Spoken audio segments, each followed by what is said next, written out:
Welcome to Dare to Dream. This is Debbi Dachinger. And on today's show, Pamela Passetti is here. And this is a subject I'm so excited to share with you because this is her book. This subject is about divorce. And maybe some of you don't want to hear about it. You've been there, you've seen someone go through it. But what about the spiritual aspects of divorce? How often does somebody have a conversation with you about that or even know how to guide you through that? So there is a whole healing. So Pamela's here to talk to us because she is a healer, very certified and very proficient, but she's also a legal lawyer. She assists with the trauma, the emotional, the financial, the legal trauma that surrounds separation and divorce. And Pamela shares the hidden love story of divorce, which includes the soul family and the soul contracts. So if you're somebody who's been through it, about to go through it, knows someone going through it, send them this show and let them know about Pamela and her book and her work. And we're here to help you specifically today. This is Dare to Dream. This podcast won the COVR Award for Best Radio and Podcast Show, listed in Whelp Magazine as one of the top 20 best podcasts to listen to. Thank you, Whelp. And we are one of the top, it's like remembering all the different thank you, God awards and goddess. It's beautiful. It's also listed as top self-improvement show in Apple Podcasts, nominated for 2 People's Choice Podcast Awards and for a Webby Award. Done. I thank the sponsors of the show. That's Dr. Dane here and Access Consciousness. They do energy work out into the world. So if you'd like to become a facilitator or take one of their classes online or in person, go to Dr. Dane here, HEER.com or accessconsciousness.com. I am Debbi Dachinger, and I teach spiritual messengers, coaches, entrepreneurs, and speakers the action steps so that you can write a highly engaging book. I also have a company that takes your book to a guaranteed international best-selling status, and I do all the work for you. And last, I teach you how to be interviewed on radio and podcast and how to get massive results. If you would like a gift so you can shift into that direction, finally write that book that is yours to write, or become a best-selling author, or learn how to be interviewed, because it is a skill everybody needs these days to be appearing as a podcast guest, and a very successful one. Please let me show you how. Go to debbidachinger.com/gift. It is my pleasure to teach you. And there's tons of great videos there and templates. It's DEBBIDACHINGER.com/gift. Enjoy, and I look forward to your visibility. So today I'm speaking with Pamela Passetti. She's known for her holistic approach to family law. And rather than just being a regular healer and coach, Pamela offers something totally unique because she is a seasoned attorney who's also a powerful seer and healer for a woman's separation and divorce journey. She integrates her legal career to help clients through the emotional and spiritual aspects of the experience, using her training in collaborative law and mediation, as well as her healing abilities to help clients through the more difficult times. And she's skilled in shamanic healing, energy healing, mediumship, mediation, meditation, quantum healing, hypnosis, QHHT, and transpersonal hypnotherapy. Pamela received her Juris Doctorate cum laude and concentrated on divorce and family law for 25 years. Trained in collaborative law and mediation, today, Pamela is an intuitive medium and a certified life and spiritual soul coach, using her intuitive gifts and legal training. Her coaching program, Divorce in the Age of Aquarius, The Way of the Divine Feminine, provides women with legal insights as well as the spiritual insights that shift the drama of divorce into a sacred journey. Pamela is the author of the book, Divorce Holistically Yours, Learn Essential Knowledge of the Legal Process and How Divorce Can Be a Catalyst for Your Soul's Evolution. Her mission is to take the mystery out of the legal process and to show women how to reclaim their sovereignty, shift their perspective, end repeated relationship patterns, and finally find true healing. You can learn more by going to her website, PamelaPacetti.com, and it's PACETTI.com. And with that, I welcome the estimable Pamela Pacetti to Dare to Dream. It's great to have you here. Thank you, Debbie. It's wonderful to share this time with you. Thank you. Oh my gosh. I was reading that bio and I was just like, oh, I want her to do something. I want her to see something or heal something. I was so excited by all of your skills. So I'm just going to start with my biggest curiosity. How did you get involved with shamanism? What kind of path did you take to get there? Oh, thank you for that question. You know, my spiritual journey started young in life, but moving fast forward, my mother's passing really created an awakening for me. And from there, I have just been on a journey of sponging everything that I can learn. And on that path, I ran across several different healers, and I wanted to learn about shamanism. I went to a couple of healers, and it was a profound experience for me, and I wanted to learn more. So I studied, and whether it be soul fragments or just journeying itself, I think the journeying itself for me, and now helping others through the journey, has been the most healing and the most rewarding experience for me. So that's how I got involved. It was truly by happenstance that through all the healing modalities that I was learning, that just became one of them. Amazing. And do you use, because I know the profundity of soul retrieval, that is no joke. Yes. Do you use soul retrieval when you work with somebody? Yes, I do. In fact, it's one of the most interesting and transformational experiences that my clients have. Just one example is, if you are hurt in your childhood, we anchor part of our soul. Our soul is anchored in that space and that experience. We carry that with us. And at some point in our journey, we need to regather all of those soul fragmented pieces that we've left in these places. So when I'm able to help a woman go back and reclaim these pieces from whatever events took place in her life, it's the most healing and releasing for the people, for my clients. And it just helps them move forward. It just clears the slate. It clears the slate, and it answers a whole slew of questions that they've had about why certain events have happened or why they're carrying such energy with no explanation. And now they feel whole. Yeah. And I love what you're saying. And it's so true because I've experienced it. And I think what's beautiful is you don't need to know. Like, I wouldn't need to come to you, Pamela, and say, this is what happened. This is a trauma. In fact, you often don't know. There's sort of an amnesia experience that something in you got disconnected, and there are pieces you don't even remember. So that's your job, right? You find those pieces to reintegrate that and make us whole again. Can I ask, like, a little behind the scenes, what is it like for you doing that work?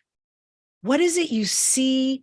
How is it you shift into somebody's non-linear time, lifespan in order to see that? I'd love to know. From the journeying perspective, it is a guided journey that I take them on. And frankly, I'm guided on where we're going. I don't know either in the beginning. So it's easier for me to explain, if I may, through a hypnotherapy session. During a hypnotherapy session, my client's soul and higher self knows what they need to know, where they need to go, what do they need to see. So it's easier to explain in that sense, because in that way, I am facilitating the hypnotherapy or the journey. I combine the two, and I allow her soul to take us where we need to go. And when we stop at that place, what's interesting about it is it's not just me. I see what's happening, but she's also expressing verbally what she's seeing. And it is a dance with the both of us, with her higher self leading her, my facilitation. So that's the best way to explain it, Debbie, is it's just fascinating because I can see what's happening, but I'm also getting confirmation from what my client is saying. And from the client's perspective, when they hear the recording afterwards and they hear their own voice, can't make that up. Oh, okay. And that, I'm uber excited because, I'm moving into this starting next month. So I can't wait to experience, hopefully, what you experience and be able to help people that way. Yeah. Beautiful, beautiful. So here you are, a divorce attorney, and I'm moved by what you do. I can say when I went through a divorce, right? Mine wasn't ugly at all. I'm not that way, not contentious. I've never been. Something's over, it's over. I move on. Never gone after somebody. But I know, because I hear the stories out there, heartbreaking what humans do to each other, especially after, whether it's a year or 30 years. Anyway, it happens and we all hear it. But I'd like to hear from you and your expertise. Why is divorce such a life-changing experience and event? When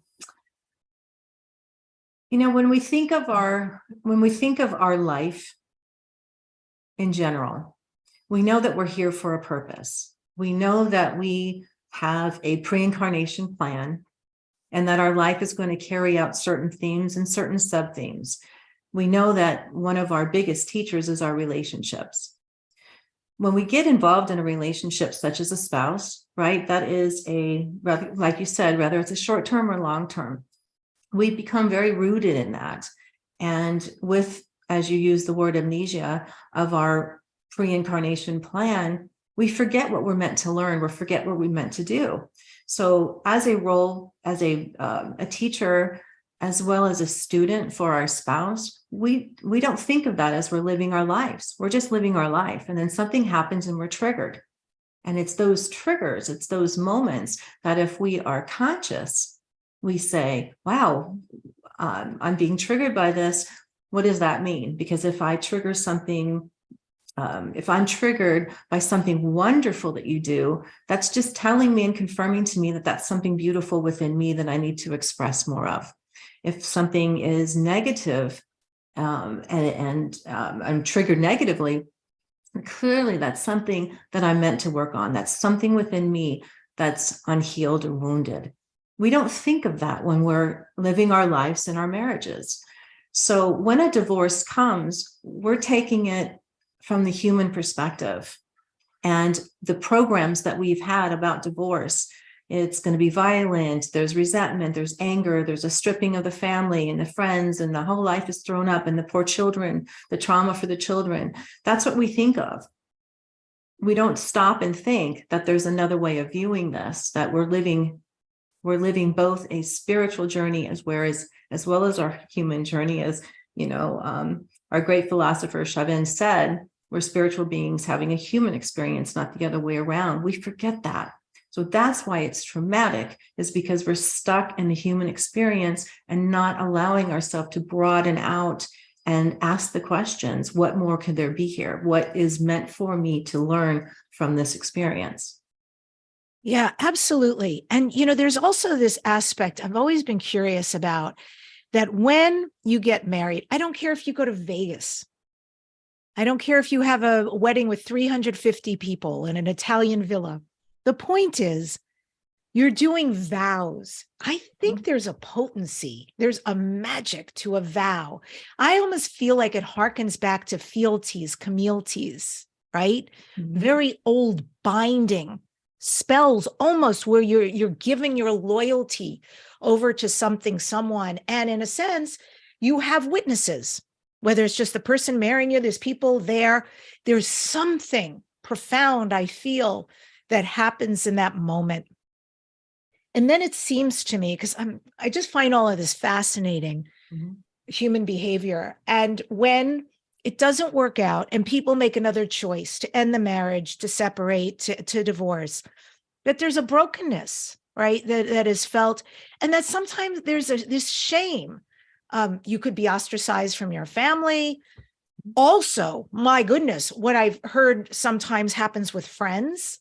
Your friends suddenly decide, well, I'm going with that other person. You guys are done. That's my choice.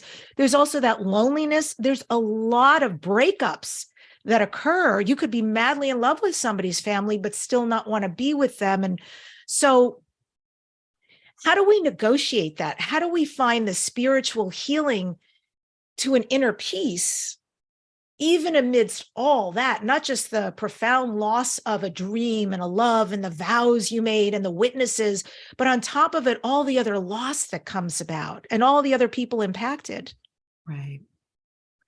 Well, it is very true that divorce shatters everything. Let's face it, it's hard. It's a feeling of abandonment, the shame, the guilt, all the things that you mentioned are absolutely true. And each client, although each situation is different, we all feel that.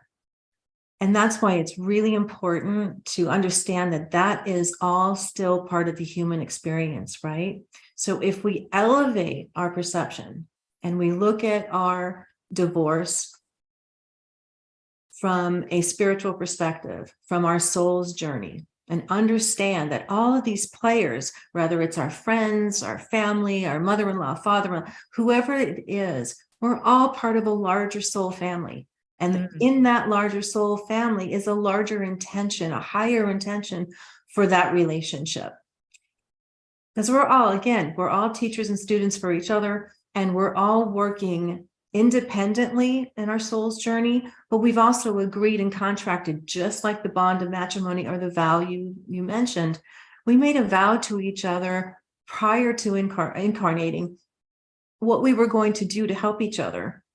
As an example, if my spouse said, I want to learn how to be more patient, right? So I must have agreed that I'm going to trigger my spouse to a situation where he's going to have to learn patience, right? That's part of my agreement with him. So if we look at it from that perspective, and we know that our soul only deals with love, right? There's love, and then there's fear. Anything that doesn't fit in this love box is fear. So what I tell people in the very beginning is broaden that perspective right away and look at it from the perspective of your soul and the soul family. Because if you're looking at it from that perspective, then all the stuff that happens in our earthly journey, that's just a play, right? It's just characters in the play that are really serving our higher self, our higher purpose, and why we're here, and helping us play out the themes in our life and the lessons that we want to learn. So if we can just, again, turn our attention from the human experience and say, I'm going to deal with this from a perspective of love, and I want everybody around me to join me in that pursuit. And so the most important thing is, I understand there's a higher purpose to this. I may need help to figure it out, and that's what I do as a coach. I may need an attorney and the physical, go through the physical steps to get the divorce. I may have to come up with a parenting plan and learn how to divide property. That's, again, human.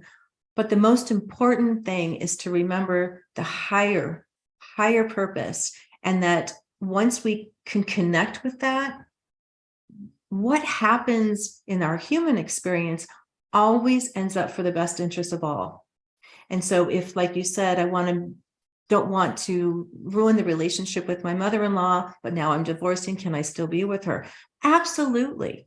Because if the two parties can communicate, and really it only takes one, but if the two parties can communicate, that unity is what we're looking for. No, we are divorcing, but the rest of the family, we want your support. We want your love. We're going in our individual ways, but if we have children, we're going to be co-parenting.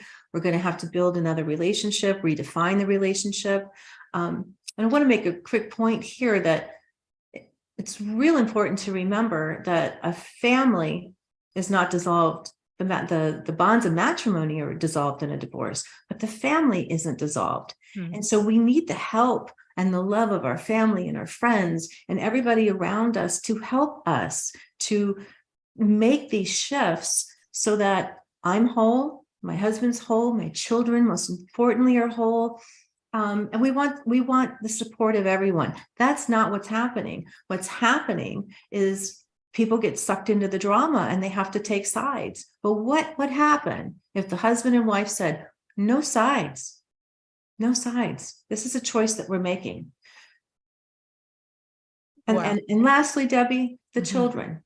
Mhm. The children in that situation are the ones that are going to benefit, and the cycle of trauma will cease to exist if we can just shift that mindset just enough to say, look, we're still a family.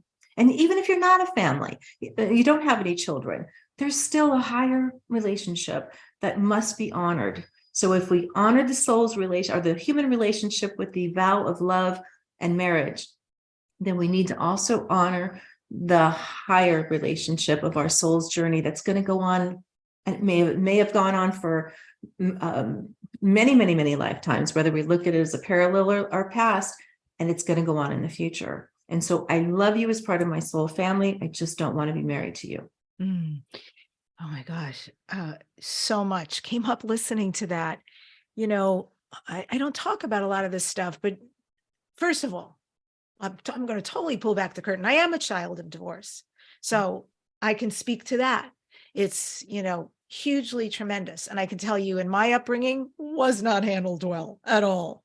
So I definitely suffered a lot, had a lot of years of healing to do for what was passed down to me. Very messy.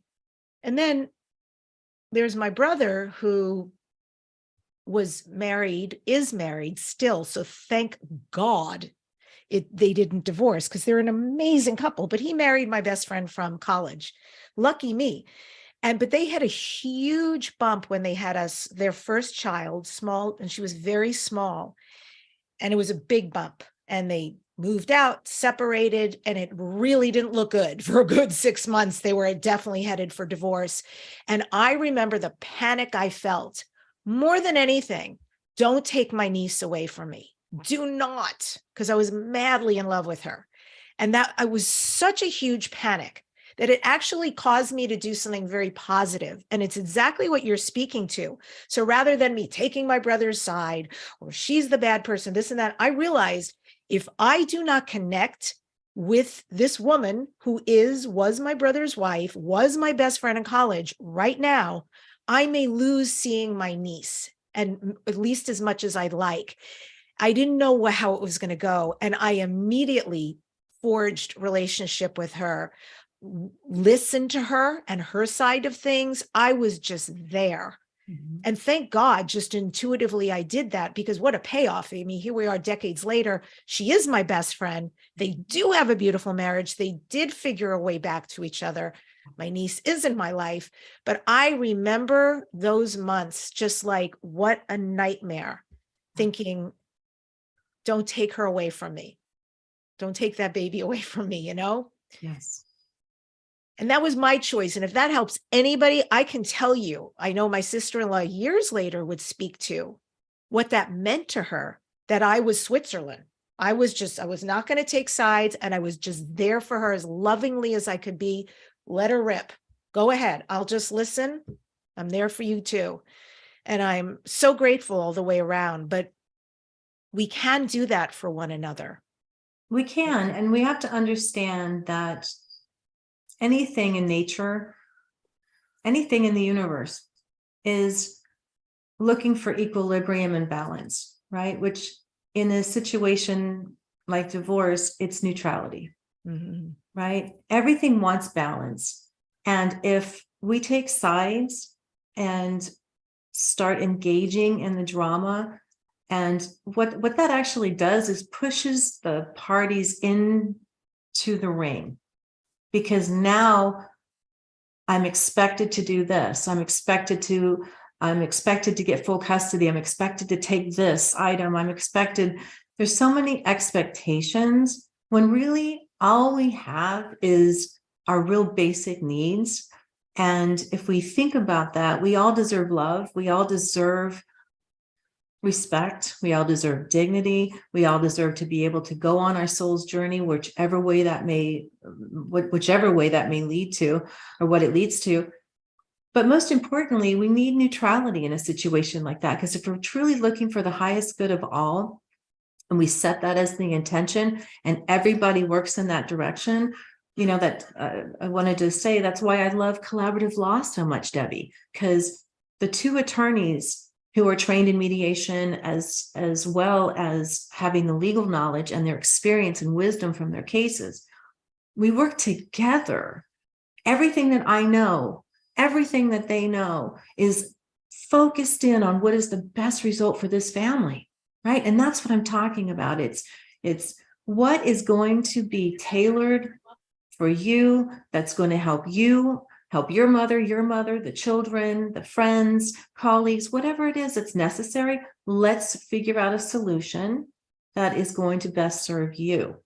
And we have to start that discussion with neutrality, because if we're looking back at he did, she said, he said, if that's the energy that we're working with, it's position based. And it's important to understand the difference between position and an interest.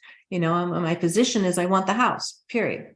My interest would be, the interest, I want to stay here because fill in the blank. It's a totally different energy. And if somebody can truly explain what their interest is, so the family understands. And I'm loving how you're bringing in the in-laws, because it's so important, particularly when there's children and their aunts and uncles and everybody else. Children don't see it from the perspective that we do. That's Nana, that's grandma, that's uncle, that's aunt. They look at everything as a big family. When we split that and show the divide where it's evidenced and they see it, they can feel it, they're so intuitive. What does that do to their psyche? I can't trust, I can't love, I can't depend on this. My world's falling apart. And just because two adults have made a decision to split their relationship for whatever reason, those children don't understand that. Yeah. Family's still family, mom's still mom, dad's still dad. And so if we can focus on neutrality and what is going to be in the best interest for everybody, I promise you that the result will be the best for everybody. And it's like anything else. When we surrender and ask for the highest good to be served, the highest good is served for everybody. Can you explain a little more about collaborative law? Because you are a pioneer in that. I'd like to understand it more. Thank you for that. Collaborative law was developed by an attorney in the 90s. My pioneering was helping it become more well accepted on the East Coast, particularly DC, Washington, and Virginia. But the focus is, how can we use our mediation skills, our negotiation skills, which are interest-based, when we're dealing with families in separation, looking for resolution, whether it's parenting, a financial distribution, etc. Let's use our mediation skills and see if we can work as a team so that each party has their own individual counsel, so they're not left without the ability to ask advice from their counsel or to feel the comfort, right? When we're in a situation like that, it's nice to feel the safety of a lawyer versus sitting in a mediation with just a mediator. So you have the benefit of your attorneys, but the difference is you have the attorneys with a common goal. And the common goal is to help this family. So we take an inventory of what's going on. So you're saying that the lawyers, as opposed to being against each other and trying to one up each other, they're actually saying in agreement, we are working together for the better good of all in this situation. Indeed. Like, that's amazing. That's Indeed. very unique. And just to follow on with that thought, that if the couple needs extra financial help, we can bring other people in. So we can bring a financial advisor in, we can bring a realtor in. And if you think about a litigation case where every expert is separate and it's my expert against yours, here it's a collaborative team saying, we're going to bring in a neutral, and that's why I keep wanting to raise that word neutrality, a neutral financial, a neutral child specialist to help us with our parenting plan and our financial plan agreement. And that is the beauty of collaborative. We are a team trying to help your family reach a resolution that's going to be enduring and serve in my words, the higher good of all. And you told me a story, and I want to go back to that because you just said something about, I want the house. And you had told me a story about a woman. That was the case. She was really set on, I want to stay here, but it was actually the husband's home. Can you tell us that story and how that resolved? Well, in that particular case, thank you. In that particular case, the husband's family allowed my client and her husband to live in the house, and they had 2 children. And they weren't married for very long.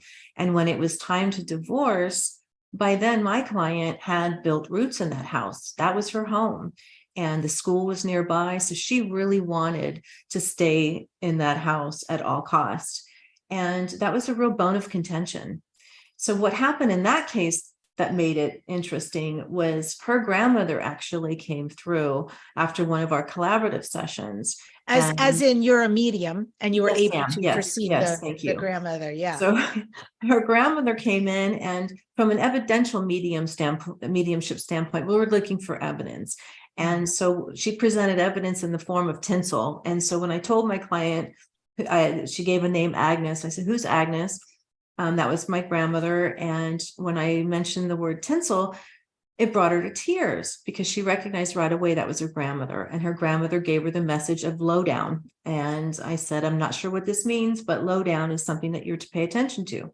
Well, that weekend, she was going to look for rental properties with her mother, and they got a call from a realtor that there was a house available that she wanted her to look at in Loudoun County. So she walked into this house with the realtor and her mother and knew she was at home. They made an offer. She won the deal, and she came back to the next collaborative session a whole different person. So that is, a really important message here, if I may add this at this juncture, is we have a spirit team, right? We have an entourage. Our whole entire life, we have spirit help. And so that's one good incident to prove that when we ask for help and we're willing to listen and to be open, that we'll get the help. So Loudoun County and Lowdown, even though we didn't understand what that meant, it resulted in a home that she loves. It was a newer property. It didn't have all the kinks and the loud hardwood floors and all the things that she may not have liked about the first one. It was better suited for her and better suited for the children. Oh my God, I got goosebumps. I love that story. It's really profound. And I like when you take the onus off of something, like I have to have this, yeah. And you relax a little bit, something way more magnificent can come in. That's such a good story and example. And when you talk about, because nobody says this, the hidden love story behind divorce, that is super unique. So what is that exactly? What is the hidden love story behind divorce? That is very simply is the recognition of our larger soul family. So if we can just appreciate that we are souls having journeys, right? We're here to learn, we're here to share our gifts, we're here to help each other, and we're here to support each other's themes and sub-themes, as I said. So what greater love story is there that this is not our only expression together, that part of this was pre-planned and predestined and it may be a continuum, right? So when you're looking at relationships, it's not just the human relationship. It's really admiring and having a curiosity about what is the higher connection. That's the love story, because we all are based, right? Our essence is love. And we're all on these journeys individually, but we are all united, right? So we understand that there's no separation. So if there's no separation, then how can I walk out of a divorce or any other relationship without respecting and honoring that we may have kind of messed up down here, or did we? Or did we just play the role beautifully? I've many times said to my clients, just bid namaste to the guy in garb that helped you evolve. It helped you awaken. That's the love story. That's the love story. Bid namaste. I love that. So I hear you saying that this is an opportunity, that divorce is ripe with opportunity. And then that begs the question, so how is the energy body a secret weapon in divorce? Well, that's a great question, Debbie. As we know, we have what we perceive as our physical body, which is just a denser form of the energy.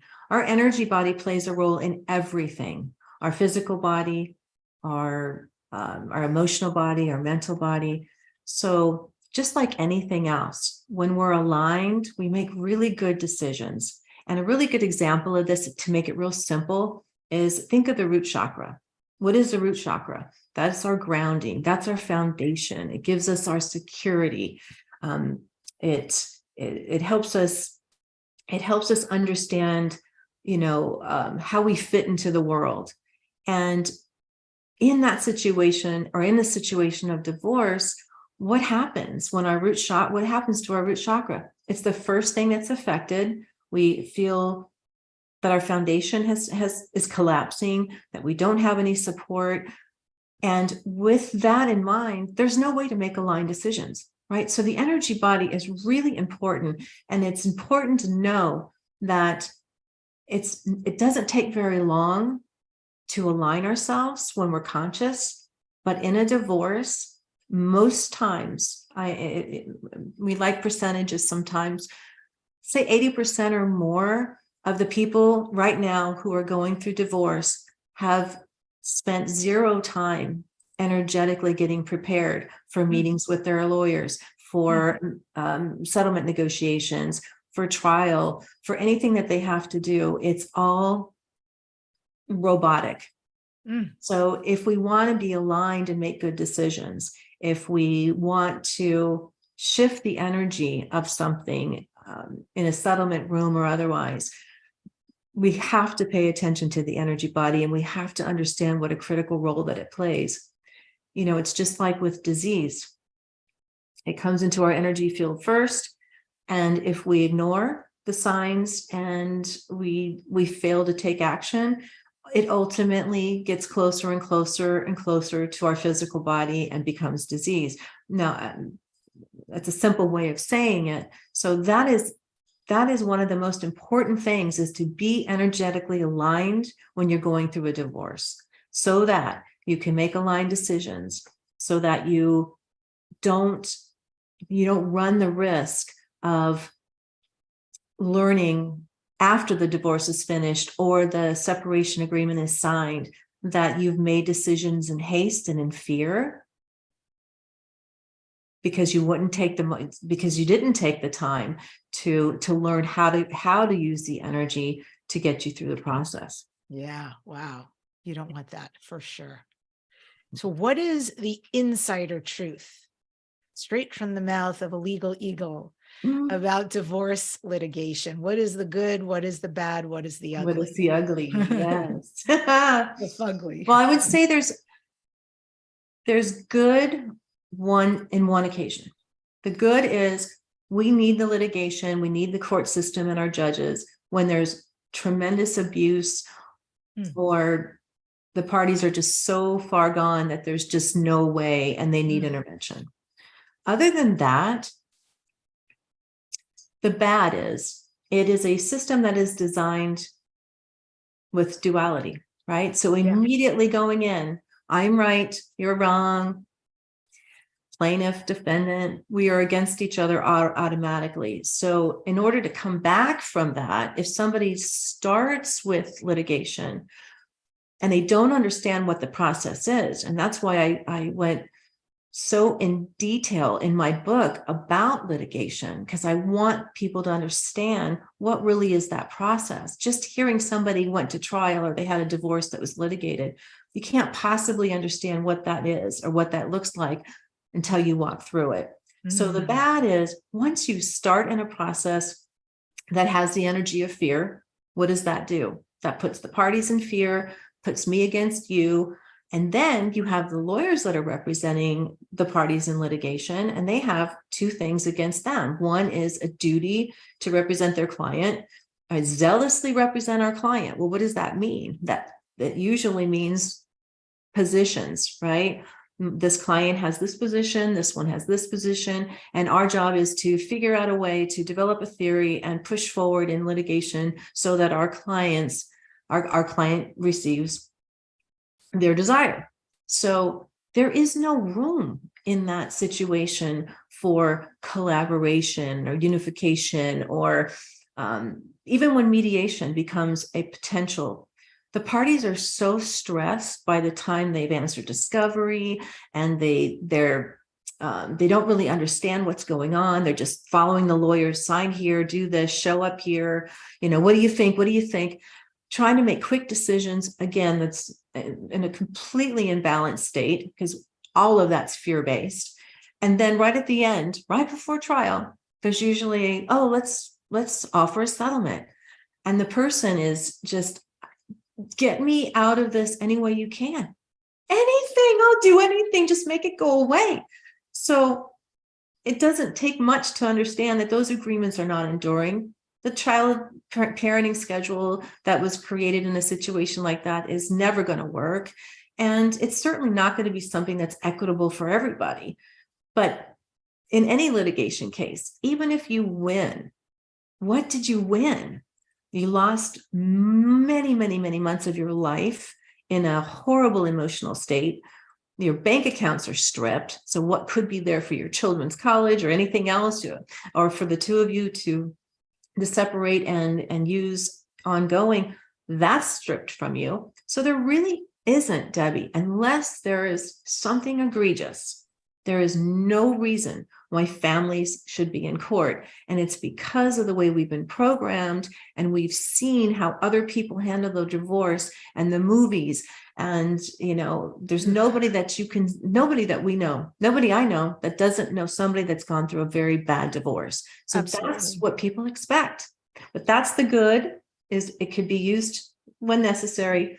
The bad and the ugly is, it's just not, families are not contract disputes. They're live human beings that need specific care, and the courts are very limited in their ability to tailor to the family. There's just no time for that, and there's no law for that. So you can codify, a law, and then you have case law that follows, but it's really difficult to hone in on what is going to be best for this family. So you're basically choosing a box for this family. Let's give them that solution, and let's just give that solution.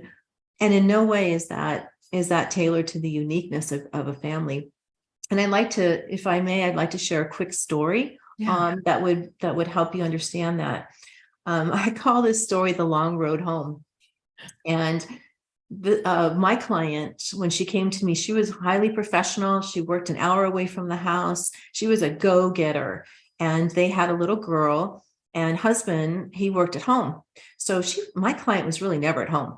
She was gone all the time, between the travel time and work time and the hours. Her husband did all the child rearing. He did all the shopping. He did all the cooking. And so he was really rooted in that house. The first thing she said to me when she came in was, I want the house. Now, remember our discussion about positions. That's a position. I want the house.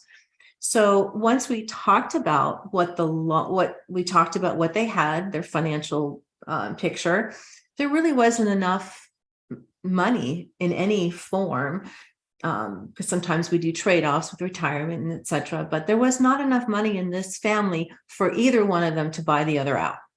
So if this case were to proceed to litigation, there would be there would be one option: sell and divide the proceeds however the court would divide it. So when I shared that with her, she's angry. I'm the mother. I want the house. So what I suggested to her is a few options of creativity that she can communicate with her husband. And let's just see it's worth asking. So they had a discussion.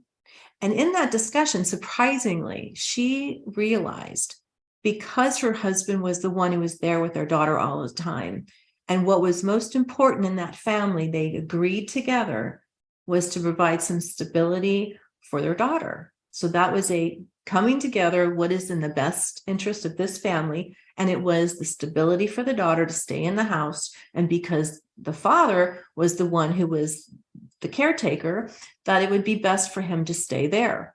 Although this just didn't sit right with her, she knew that that was going to be best for their family. So what did she do? Is she decided to rent a condo closer to her office, but one that had accompaniment amenities, a tennis court, a swimming pool, and some other things, so that when the daughter spent her parenting time with her, she'd be excited to come and have somewhere for her friends to play.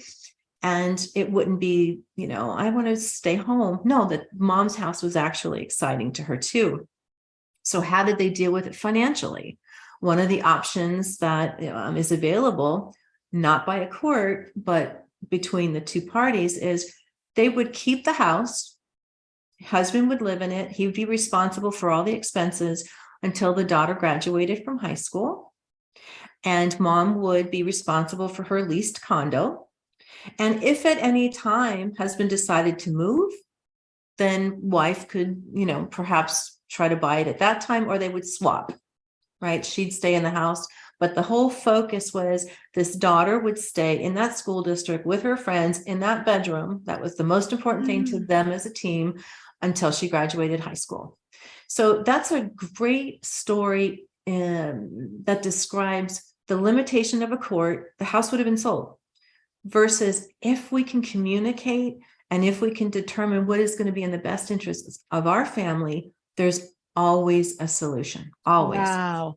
What a huge shift. And I'm so proud of all of the parties to go from these stances to somehow mitigating this whole situation and finding the peace, the capacity or widening back enough to be able to see a solution that really was a win for everybody. And I love that the win even extended into the future. This is the choice today, but should you make another choice, I have options. And we keep having options that create a win. That's right. That's very beautiful. Debbie, if I can just add something, if a case like that was litigated, I know. Right. We know what the result would be, but I just want to make that point when you were talking about the good, the bad, and the ugly. Just want to go back there for a second. Yeah. Those cases where a court makes a determination, or one that the case is settled right before trial, those are the cases that come back again and again and again. Why? Because there's no communication. There's a winner and a loser feeling. And many times before the ink is dry on the court order, somebody's already asking their attorney to appeal. And let's say it's a child custody situation.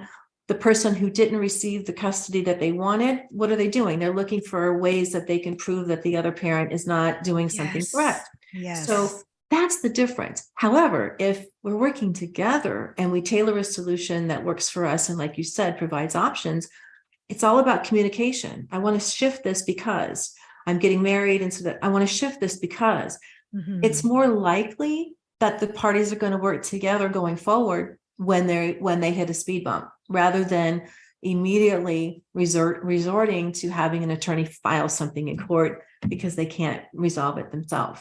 That makes so much sense. You're setting up the energy now and for going forward. That's a beautiful container to be in. I know somebody who, it's a man, and he is very gun shy. He was married once upon a time. I don't believe he had a contentious report, but it's a divorce. But what I think is so interesting is that he definitely doesn't want to get married because he's heard so many of his friends be raked over, literally just because they're males and they've lost their assets, their homes. They're paying for a home that somebody else is living in while they're living in a hovel, so to speak. But it's, the impact is huge. And I know he owns several homes. And one of the things I've said to him is, just to keep it even, Stephen, I got to say, I know a lot of women this has happened to. It's not just males. I know women who are still paying the price tag for a man and the place where he lives. And, when he's not working so hard and she's still working her tail off, it goes both ways. So what do you say to somebody who's gun shy, not even their experience, but they have heard so much horror around divorce that they're like, I don't think I want to go down that road again? Become educated. And that was one of the inspirations for writing this book.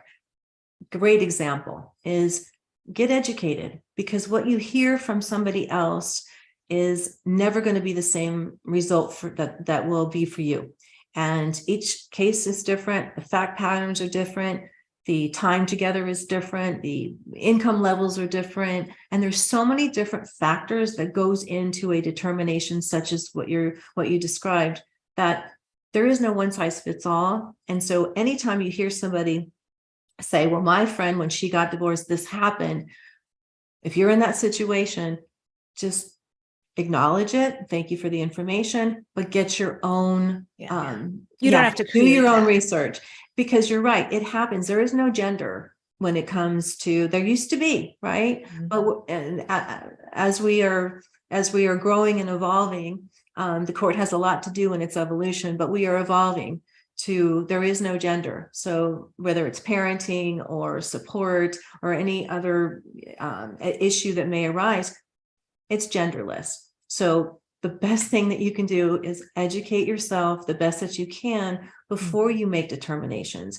And like I said with my book, that was the reason why I wanted the first half of that book to be all about explaining what a divorce is, what's the process, the different processes, how to choose your attorney, what do you need to know? And then, of course, the truth about litigation, so that you can, whether it's from that book or some other book, or going and having a consultation with an attorney before you make any judgments, take any steps, before you do anything.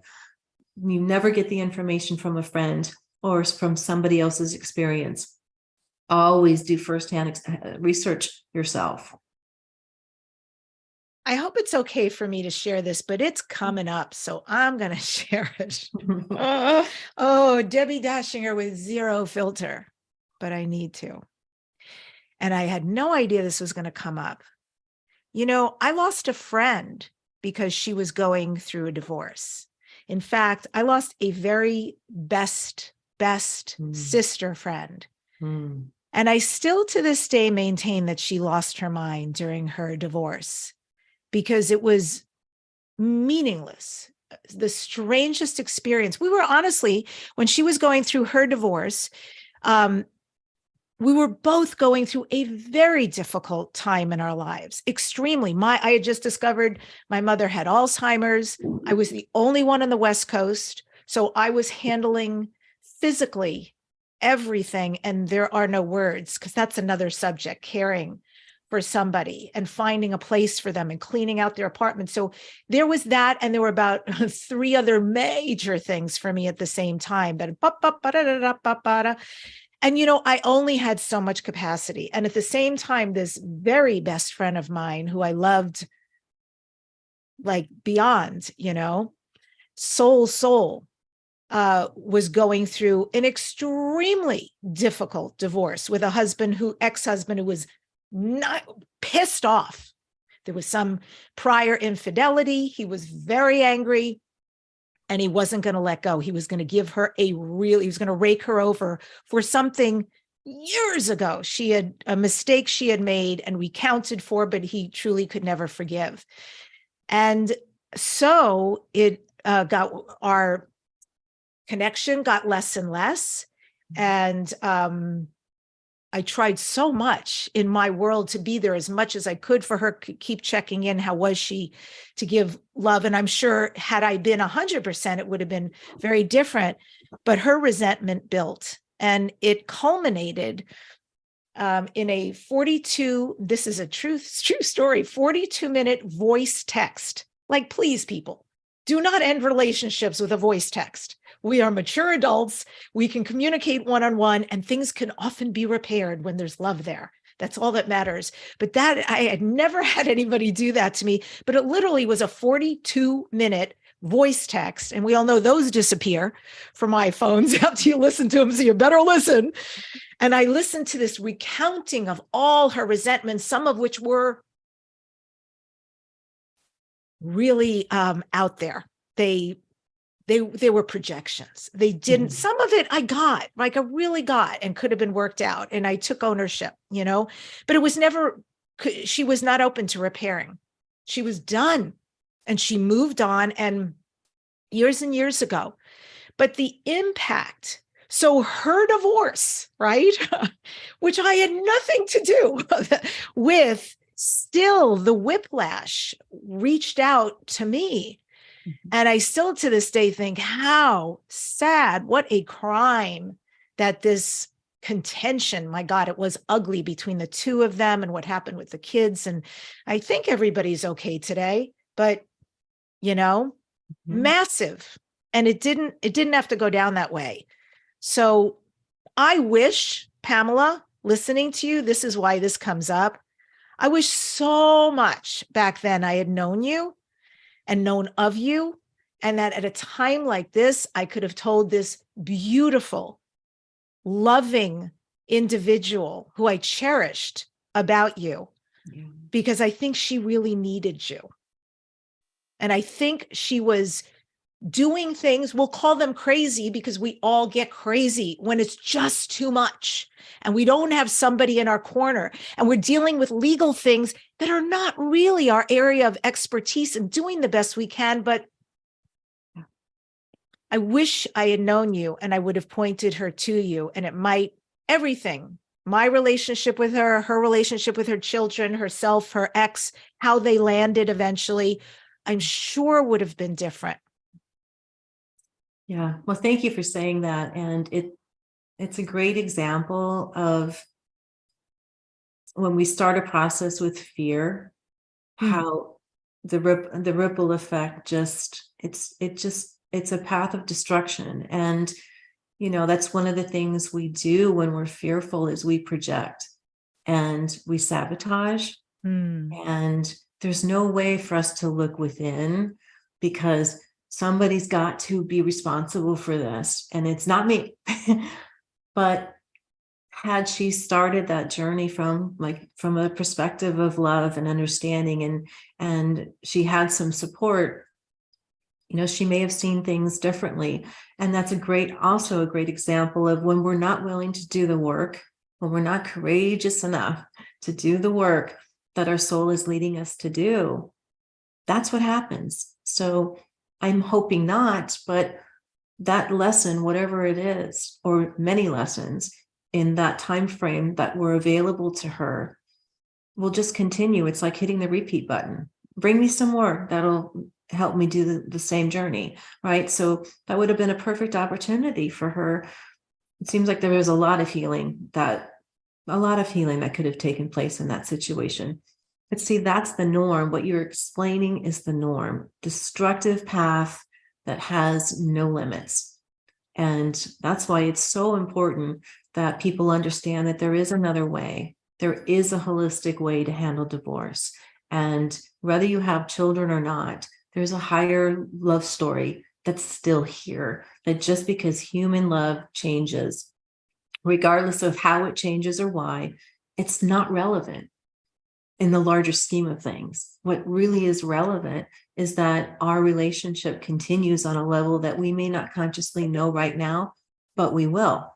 And the sooner we respect that and we want to engage in it and know more, the human stuff, God, we really realize how minor it is. And I always laugh because sometimes in a settlement conference with clients, they're fighting over the microwave. They don't realize they're paying these high hourly rates, but they can buy 5 microwaves in the time it takes, right, to argue over the microwave. But it's so petty. Once we elevate, expand their, their view and raise their consciousness and broaden that scope, let's look at it from a much broader or bigger perspective. The microwave doesn't matter. You take the microwave, because the blessings that I've received going forward, buy me 50 microwaves, It's right? so true. Do you know that every breakup I've ever had, especially when you live in the same home, divorce, or just living with somebody, cohabitating, I've always been that person. You need this piece of furniture, take it. And it's interesting because there's, I'm sure people think, God, will I want that in the future? I have never looked back on anything that I happily gave to. I literally have never looked back on it and said, damn, I shouldn't have given those bookshelves. I just didn't. I moved on. And so I'm so curious when I hear you talk about this, because you have such a peaceful feeling about you. I love hearing about this collaborative law. I've never heard about this before. And I've certainly never heard of a true legal lawyer who deals with separation and divorce and is also a profound healer. What is it like when first of all, I assume when somebody comes to you, I want to hire you, they already know you're gifted, right? They know it's not just legal, that they're also going to get this other side of gifts should they need them or want them. So what is that journey like with you? How do you holistically work with somebody? It's interesting you asked that, because when somebody hires me as a lawyer, They don't know unless they were referred to by somebody else. Wow. So when I'm working with somebody from surprise, with a legal hat on, and that's what made it interesting from the very beginning, because at first I used to see settlements. As soon as I would talk to somebody, I could see their settlement. And, I realized later that was just my intuitive ability to be able to see patterns and how things were going to work out. And I had a really good success rate. And people would say, how do you know? How can you see things so quickly with all these different parts? It would just be clear to me. And so you progress from there to, to other areas that you squeak in a little bit of this healing, maybe a tarot reading. And it started very slow. And I noticed that Spirit was bringing me more and more clients that were open to that. So in the later years, most people are pretty open. When I'm coaching somebody, because that's a different business, when I'm coaching somebody, they certainly do know. And because they're coming for my legal knowledge is available and very important, but I help them bridge the human experience of the legal divorce with the spiritual divorce. So in both aspects, to answer your question, they sometimes don't know and they're surprised if it's a legal case, but if it's a woman in a coaching capacity, they definitely know. Can you share another story? I kind of love the stories about somebody wherever they were and what happened, and especially using your healing skills, how you were able to facilitate them both legally and to the internal healing that they required. I think the best story for you on that to address that would be one on infidelity. Okay. Because infidelity is one of the hardest triggers to overcome. I'll bet. That must be big payback. That's hard. Parties. And so when my client, I'm going to call her Susan, came to me, when she learned about her husband's infidelity, she was angry, she was bitter, she felt unworthy, she felt abandoned, and she wanted retribution. I'm not the attorney to hire for retribution, right? But that retribution, or that feeling of retribution, that's all the fuel that a litigation key needs to start a path of destruction. After working with me, fortunately, she was open.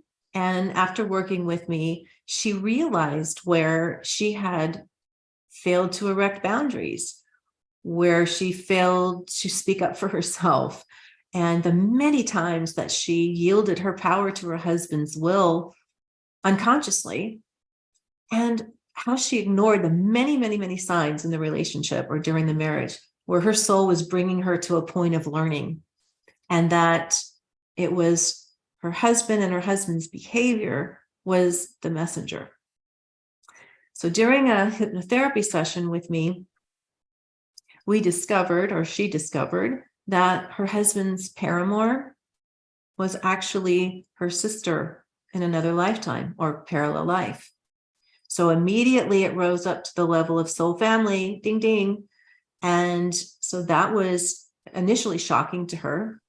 But further in that hypnotherapy session, I was able to help her heal that sweet, beautiful little girl that was in her that had experienced a very traumatic event when she was a child, one that breached her boundaries and stripped her of her self-worth. And she had been carrying for years this shame and guilt. I was able to help her integrate those parts, heal. And the difference from the moment she walked in to after this one hypnotherapy session was night and day.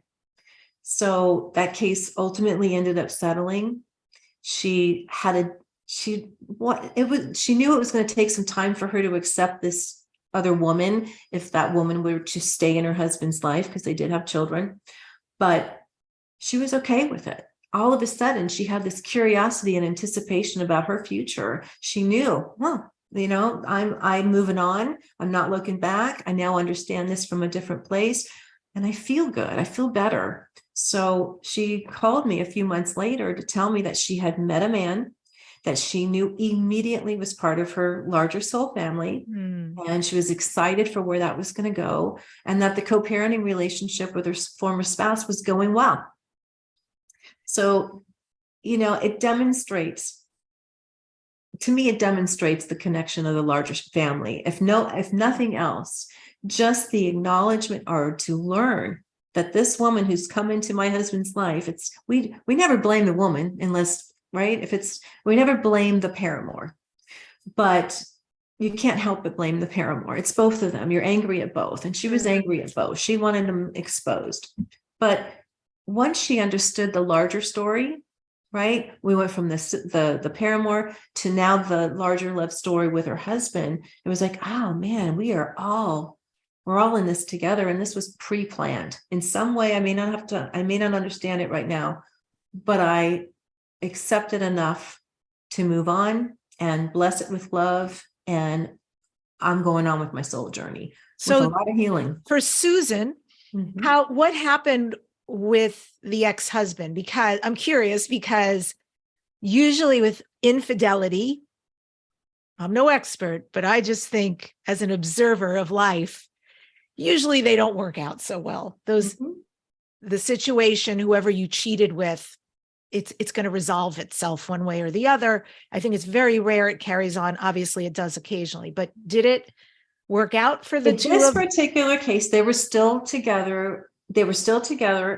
Several months after their divorce. So that would have been a year and a half plus however long the affair was going on prior to the divorce proceedings. But so they were together. And what I didn't say in the co-parenting relationship, one of the things that I do, and I wait to hear my clients, or I wait to get the smirk from my client, and are you kidding me?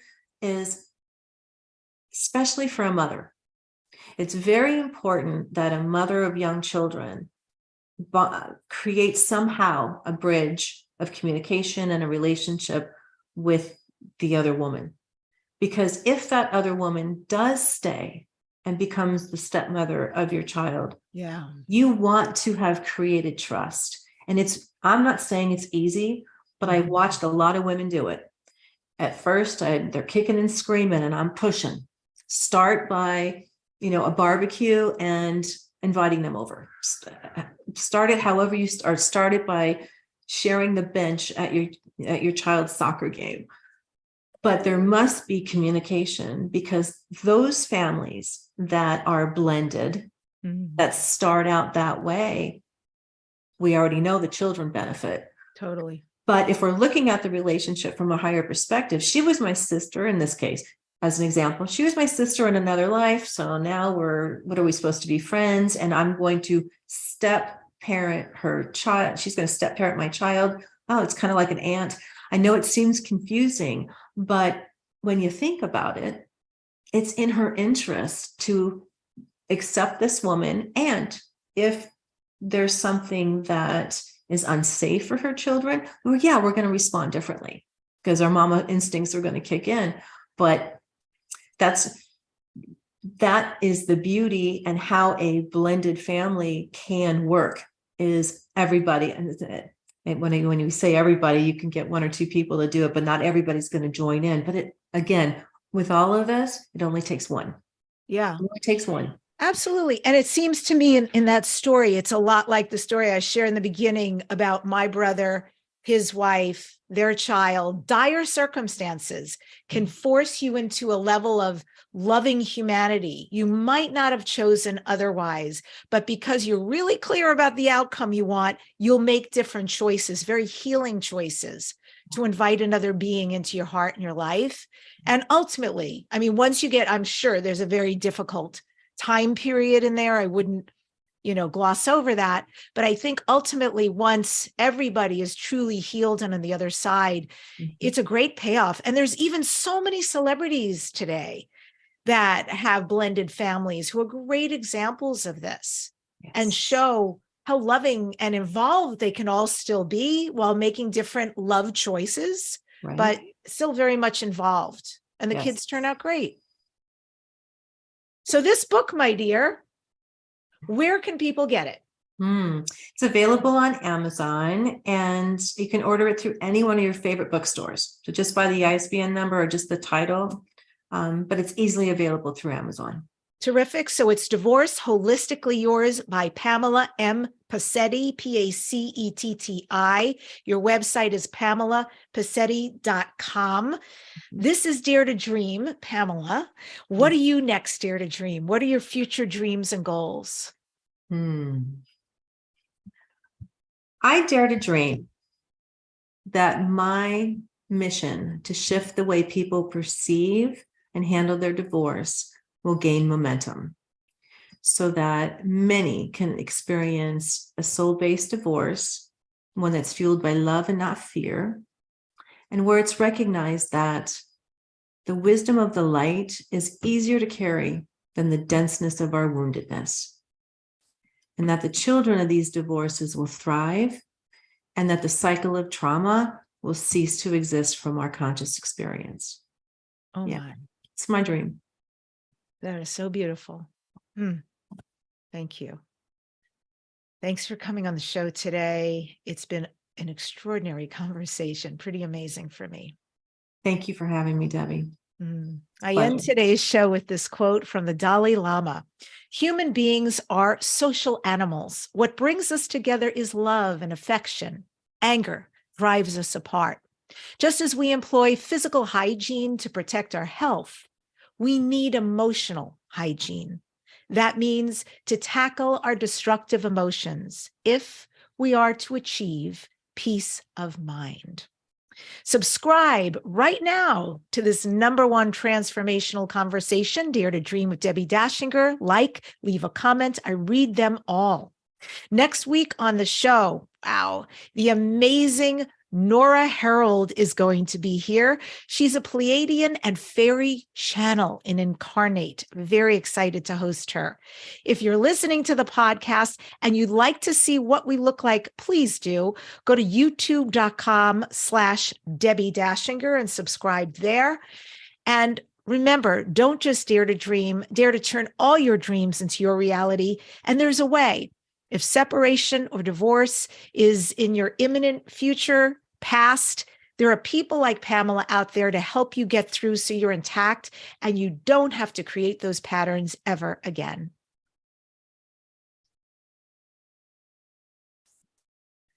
Well, my dear, you are certainly a rock star.